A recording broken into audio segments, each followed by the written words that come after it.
नमस्कार, प्रवीण वाजपेयी अपने YouTube channel magic Praveen Vajpayee पे आपका बहुत बहुत स्वागत करता हूं। जैसा कि आपको पता है कि हम लोग एलसीएम एंड एचसीएफ पढ़ रहे हैं। एलसीएम आपका पूरा कंप्लीट हो चुका है कि एलसीएम का बेसिक क्या होता है, एलसीएम में कितने टाइप के आपके क्वेश्चन बन सकते हैं, और वो सारे क्वेश्चन जो एलसीएम पे बेसिस आते हैं वो सारे हम लोगों ने कवर कर लिए हैं। अगर आप लोगों ने इससे पहले वाली क्लासेस को नहीं देखा है तो उन क्लासेस को जरूर देखिए। आज की क्लास में हम लोग डिस्कस करेंगे एचसीएफ के बारे में। जैसे हम लोगों ने एलसीएम के बारे में डिटेल में पढ़ा, वैसे ही हम लोग एचसीएफ कवर करेंगे। उसके बाद हम लोग इनको कंबाइन करके पढ़ेंगे। तो आज की क्लास में हम लोग एचसीएफ के बारे में जानेंगे। तो एचसीएफ को हम लोग क्या बोलते हैं? एचसीएफ का मतलब होता है हाईएस्ट कॉमन फैक्टर। एचसीएफ का मतलब क्या होता है? Highest common factor. इसे हम लोग हिंदी में क्या बोलते हैं? महत्तम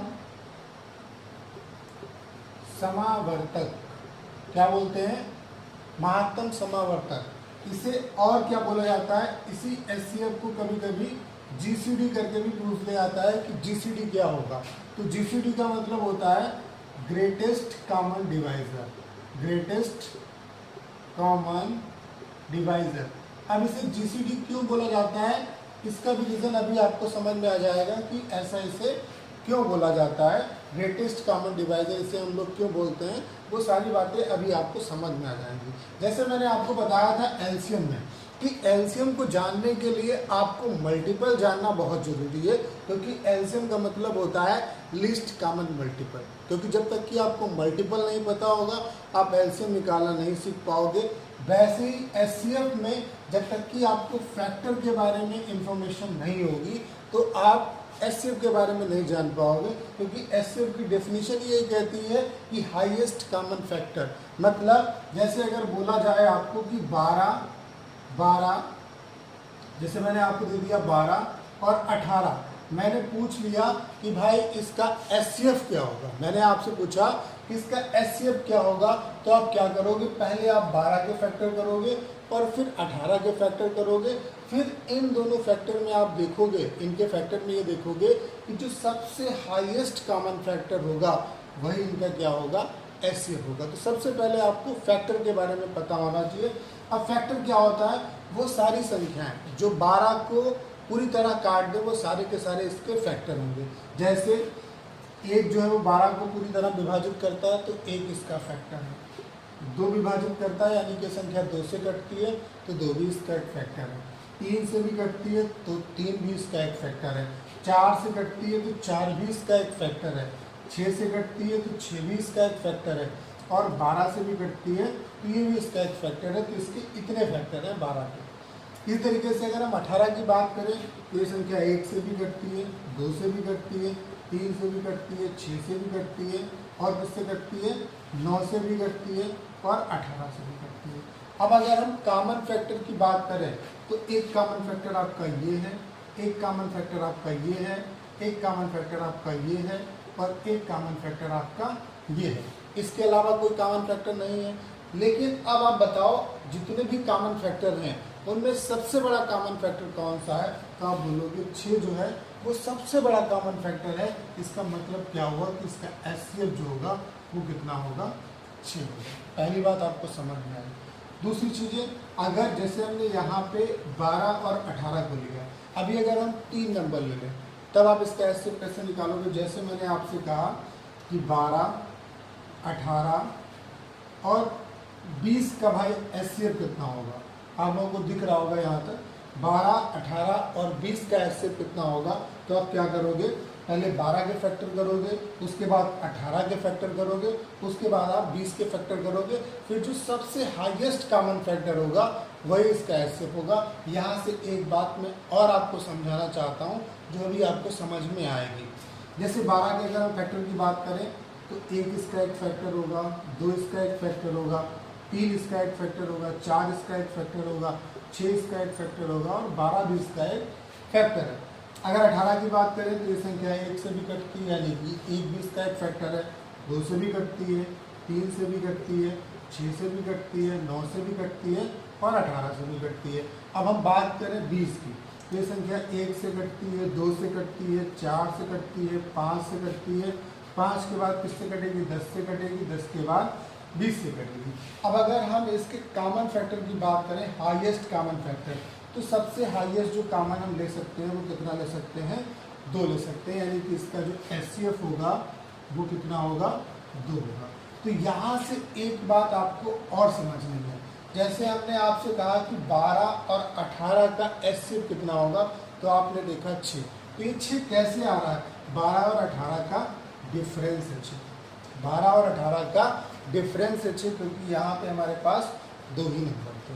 जब मैंने आपसे कहा कि 12, 18 और 20 का HCF क्या होगा, तो आपने देखा कि इसका HCF 2 आ रहा है। तो 2 कैसे आ रहा है, तो इस तरीके से आ रहा है कि आपने देखा कि वो 2 नंबर जिनके बीच का डिफरेंस सबसे कम है, उनका अंतर जो है वो HCF के बराबर है।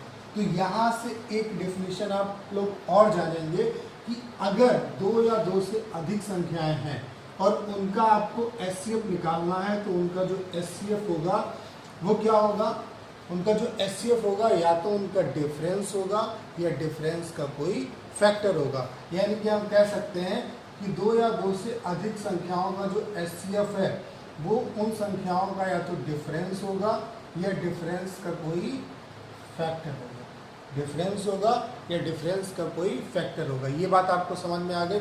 और जब भी आपको HCF निकालना है, अभी जब मैं असली मेथड बताऊंगा तो उसमें ये बात बताऊंगा, जब भी अगर आपको HCF निकालना हो कई संख्याओं का, तो सिर्फ आपकी ये प्राथमिकता रहेगी कि आप वो 2 नंबर ढूंढोगे जिनके बीच का डिफरेंस सबसे कम होगा। वो 2 नंबर आपको ढूंढने हैं जिनके बीच का डिफरेंस सबसे कम होगा, और HCF या तो वो डिफरेंस होगा या डिफरेंस का कोई फैक्टर होगा। तो इतनी बात आपको समझ में आ गई कि HCF क्या होता है। HCF क्या होता है कि अगर कई संख्याओं का हमें HCF निकालना है तो उनके हम फैक्टर करते हैं, और उनमें जो सबसे बड़ा कॉमन फैक्टर होता है वही हमारा क्या कहलाता है, HCF कहलाता है। अब इसको GCD क्यों बोला जाता है, ये बात भी आपको अच्छे तरीके से समझ में आ गई होगी।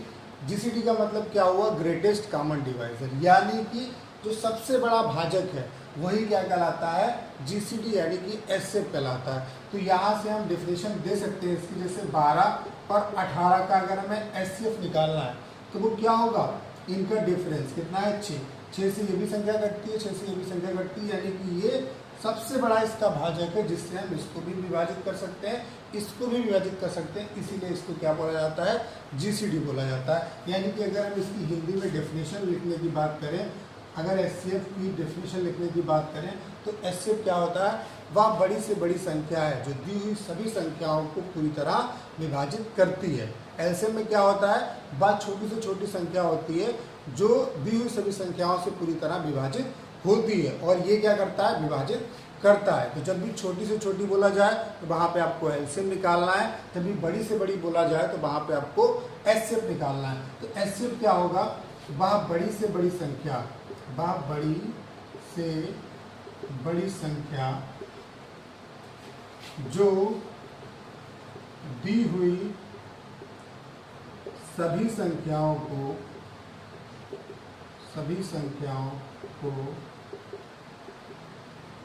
पूरी तरह विभाजित कर दे, वो आपका क्या कहलाएगा, HCF। यानी कि वह बड़ी से बड़ी संख्या जो दी हुई सभी संख्याओं को पूरी तरह विभाजित कर दे, उसे हम लोग क्या बोलते हैं, HCF बोलते हैं। इसीलिए इसको ग्रेटेस्ट कॉमन डिवाइजर बोला जाता है। इसका मतलब आपको समझ में आ गया होगा। तो HCF के बारे में जैसे LCM में मैंने आपको तरीके बताए थे, वो तरीके सिर्फ आपको एज ए नॉलेज जानने हैं, बाकी असली उनका कोई काम नहीं है कि HCF को निकालने के कितने मेथड हैं। तो HCF को निकालने का जो पहला मेथड है आपका, वो है प्राइम फैक्टर मेथड। कौन सा मेथड है, प्राइम फैक्टर मेथड।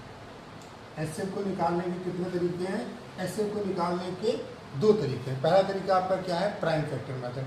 तो प्राइम फैक्टर मेथड क्या है, जैसे मैंने आपसे कहा कि 12 और 18 इसका आपको HCF निकालना है, तो आपको इसके प्राइम फैक्टर करना है। तो इसके प्राइम फैक्टर हम लोग क्या कर सकते हैं, इसे 12 क्या होता है, 2 × 2, 2 दूनी 4 तिया 12, इसके प्राइम फैक्टर ये हो गए। अगर हम 18 की बात करें तो 2 × 18 होता है, यानी कि 2 × 3 × 3, इसे हम इस तरीके से लिख सकते हैं। अब आपको पेयर बनाना है, जैसे 2 का एक पेयर बना और 3 का एक पेयर बना। बस आपको क्या करना है कि जिसका पेयर बना जिस नंबर का, उस नंबर को आपको एक बार नोट करना है। जैसे 2 का एक पेयर बना तो 2 को हमने एक बार ले लिया, 3 का एक पेयर बना तो 3 को हमने एक बार ले लिया, बाकी पेयर नहीं बनते हैं। अगर और कोई पेयर बनता तो हम लोग उसको भी ले लेते। तो इसका एचसीएफ कितना होगा, इसका एचसीएफ कितना होगा, 6 होगा। तो ये आपका है प्राइम फैक्टर मेथड। तो ये प्राइम फैक्टर मेथड आपको बहुत अच्छे तरीके से समझ में आ गया होगा। तो प्राइम फैक्टर मेथड आपका ये बोलता है कि आपको एचसीएफ इस तरीके से निकालना है। दूसरा जो आपका मेथड है वो है डिवीजन मेथड। दूसरा मेथड कौन सा है, division method. Division method, division method बोले तो भाग विधि। एलसीएम में ये इंपॉर्टेंट नहीं था, लेकिन यहाँ पे ये इंपॉर्टेंट है। एचसीएफ में इससे क्वेश्चन आता है। जैसे कभी कभी डायरेक्ट बोल दिया जाता है कि भाग विधि से मासा निकालते समय क्रमागत भागफल ये हैं और अंतिम भाजक ये है, तो बताओ संख्या क्या होगी। तो वहाँ पे आपको भाग विधि डायरेक्ट बोल दिया गया है, तो वहाँ पे आप बच नहीं सकते। तो एचसीएफ के लिए डिवीजन मेथड आपका इंपॉर्टेंट है। क्या है डिवीजन मेथड, कैसे हम लोग डिवीजन मेथड से एचसीएफ निकालते हैं, उस चीज़ को आप समझो। जैसे 12 और 18 का हमें डिवीजन मेथड से क्या निकालना है, डिवीजन मेथड से इसका अगर हमें एचसीएफ निकालना है तो हम क्या करेंगे, बड़े वाले नंबर को छोटे वाले नंबर से डिवाइड करेंगे और तब तक डिवाइड करते रहेंगे जब तक कि हमारा रिमाइंडर 0 नहीं आ जाएगा। और जो भाजक होगा, अंतिम जो भाजक होगा, वही हमारा क्या कहलाएगा, एचसीएफ कहलाएगा। तो 12 × 12 कितना बचा, 6 को यहाँ पे लिखा, इस चीज़ को हम लोग भाज्य में लेके आए। अब हम कितने बार ले जा सकते हैं, 2 बार। 6 दूनी 12। अब हमारा रिमाइंडर कितना आ रहा है, 0 आ रहा है, यानी कि यही आपका अंतिम भाजक है। ये आपका अंतिम भाजक है। तो इसी को हम लोग क्या बोलते हैं, इसी को हम लोग एचसीएफ बोलते हैं। क्या बोलते हैं, एचसीएफ बोलते हैं। तो ये तरीका है आपका एचसीएफ निकालने का। जैसे इसी क्वेश्चन को अगर उसने दूसरे तरीके से बोला होता तो वो कैसे बोल सकता था, वो इस तरीके से बोल सकता था क्वेश्चन को कि भाग विधि से मासा निकालते समय, भाग विधि से मासा निकालते समय क्रमागत भागफल 1 और 2। भाग विधि से मासा निकालते समय क्रमागत भागफल 1 और 2 हैं तथा अंतिम भाजक 6 है। तो बताओ वो संख्याएं क्या होंगी। अंतिम भाजक 6 है तो बताओ वो संख्याएं क्या होंगी। तो तुरंत आपको देख के समझ में आ गया कि यार अंतिम भाजक अगर 6 है तो इसका मतलब ये आपका एचसीएफ है, और अगर ये अंतिम भाजक है तो रिमाइंडर कितना आया होगा, 0 आया होगा। तो अगर हम इस स्टेज की बात करें कि अगर हम ये नंबर निकालें तो वो क्या होगा, 6 को 2 बार भाग चला गया होगा 6, और रिमाइंडर यहाँ पे 0 बचा होगा, तभी तो ये आपका अंतिम भाजक है। यानी कि यहाँ पे नंबर जो आया होगा वो कितना होगा, 12 होगा। यानी कि हमने क्या किया, हमने अब जो दूसरे स्टेप का जो हमारा नंबर है वो हमने निकाल लिया, और यही इससे ऊपर वाले स्टेप के लिए किसका काम करेगा, ये हमारा किसका काम करेगा, भाजक का काम करेगा। यानी कि अब भाजक आपका 12 है और भागफल आपका ये है, और रिमाइंडर कौन काम करेगा, ये जो ये वाला नंबर है वो रिमाइंडर का काम करेगा। तो इससे आगे वाली स्टेप अगर हमें निकालनी है तो वो क्या होगी, 12 × 1, क्योंकि भाज्य बराबर क्या होता है, भाजक × भागफल प्लस शेषफल। तो शेषफल कितना होगा, 6। तो 12 × 12 और 6 कितना हुआ, 18। तो वो बोला जाए कि अगर वो दो नंबर बताओ आप तो क्या होंगे, तो आप हमेशा नंबर नीचे से लिखोगे। जैसे कि मान लेते हैं यहाँ पे 3 नंबर आते, तो नीचे वाले 2 आप बताओगे कि अगर बोला जाए वो 2 संख्याएं क्या होंगी, तो वो 2 संख्याएं नीचे वाली होंगी। जैसे यहाँ पे 2 स्टेप का क्वेश्चन है, अगर इसी क्वेश्चन को 3 स्टेप में बोल दिया जाए, इसको आप समझ लो क्योंकि ये काम आने वाली चीज़ है आपकी। जैसे यहाँ पे बोला जाए कि लंबी भाग विधि से मासा निकालते समय क्रमागत भागफल 1, 2 और 3 है तथा अंतिम भाजक 5 है। तो बताओ वे 2 संख्याएं क्या होंगी। तो क्या करेंगे, अंतिम भाजक अगर 5 है तो इसका मतलब है रिमाइंडर 0 होगा।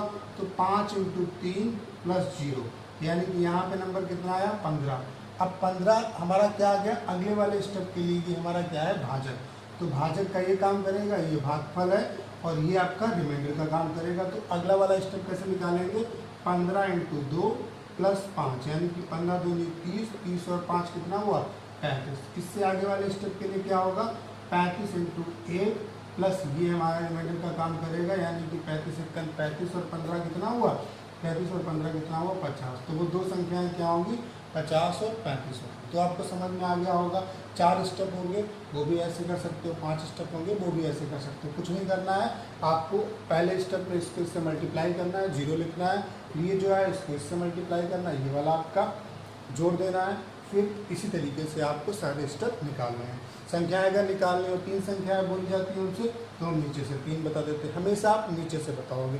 तो ये मेथड आपके काम का है। उम्मीद है कि क्वेश्चन आपको इस तरीके का अगर आएगा वो आप कर पाएंगे। तो ये समझ में आ गया। अब हम लोग बात करते हैं असली मेथड की, जिससे आपको एचसीएफ निकालना है। असली मेथड आपका क्या है, मैंने एलसीएम में भी ये मेथड आपको बताया था। असली मेथड आपका क्या है कि जैसे आपको जब भी एचसीएफ निकालना हो कई संख्याओं का, जैसे मैंने आपको दिया 98, 96, 104, 108, 112, इसका एचसीएफ बोला। तो हमेशा आप क्या करोगे, एचसीएफ निकालने के लिए वो 2 नंबर चूज करोगे जिनके बीच का डिफरेंस सबसे कम है। सबसे पहला आपका काम क्या है कि अगर आपको कई संख्याओं का एचसीएफ निकालना है तो वो 2 नंबर आप चूज करोगे जिनके बीच का डिफरेंस सबसे कम होगा। और एचसीएफ या तो वो डिफरेंस होगा या डिफरेंस का कोई फैक्टर होगा। जैसे अगर हमें 98, 96, 104, 108, 112 का अगर हमें एचसीएफ निकालना है तो हम क्या करेंगे, पहली जो हमारी प्राथमिकता रहेगी वो ये रहेगी कि हम वो 2 नंबर लें जिनके बीच का डिफरेंस सबसे कम है। तो सबसे कम किसके बीच का डिफरेंस है, 98 और 96 के बीच का। तो इनका डिफरेंस कितना है, 2। तो एचसीएफ 2 भी हो सकता है, 2 का कोई फैक्टर भी हो सकता है। अगर ये सारी संख्याएं 2 से कट जाती हैं तो 2 इसका एचसीएफ होगा, अगर नहीं कटती हैं तो 2 का कोई फैक्टर लेना पड़ेगा। तो 2 से ये भी संख्या कटती, ये भी कटती, ये भी कटती, ये भी कटती, ये भी कटती, यानी कि इसका जो एचसीएफ होगा वो कितना होगा, 2 होगा। तो हमेशा एचसीएफ निकालने के लिए आपको यही करना है। जैसे मैंने आपसे बोला, मैंने आपको नंबर दिया 2304, 2306, 1156, 1784, 1896, इनका एचसीएफ क्या होगा। तो तुरंत आपको क्या करना है, पहली प्राथमिकता आपकी ये है कि आप वो 2 नंबर लो जिनके बीच का डिफरेंस सबसे कम है। तो एचसीएफ आपका क्या होगा, या तो वो डिफरेंस होगा या डिफरेंस का कोई फैक्टर होगा। तो यहाँ पे हमने देखा कि सबसे कम डिफरेंस यहीं पे है, कितना है, 2। 2 से ये भी संख्या कटती, ये भी कटती, ये भी कटती, ये भी कटती, ये भी कटती, यानी कि इसका एचसीएफ कितना होगा, इसका जो एचसीएफ होगा वो कितना होगा, 2 होगा। तो समझ में आ गया होगा। जैसे मैंने आपसे कहा कि 36, 24 और 60 का एचसीएफ कितना होगा। मैंने आपसे बोला कि 36, 24 और 60 का एचसीएफ क्या होगा। तो सबसे पहले आपको क्या करना है, सबसे बड़ी जो प्राथमिकता है आपकी वो क्या है कि आप वो 2 नंबर लो जिनका डिफरेंस सबसे कम है। तो 36 और 24 के बीच का डिफरेंस कितना है, 12। अब एचसीएफ या तो 12 हो सकता है या 12 का कोई फैक्टर हो सकता है। तो 12 से काट के देखेंगे, 12 के 36, 12 दूनी 24 और 12 पंचे 60, यानी कि सारे के सारे नंबर 12 से कट रहे हैं। तो ये इसका क्या होगा, ये इसका क्या होगा, एचसीएफ होगा, यानी कि इसका एचसीएफ कितना होगा, 12 होगा। अब जैसे यहाँ पे अगर हम नंबर एक और ऐड कर देते, जैसे मैंने नंबर ले लिया, यहाँ पे मैंने नंबर ले लिया है 45, मैंने 45 ले लिया। अब मैंने बोला कि इसका एचसीएफ क्या होगा।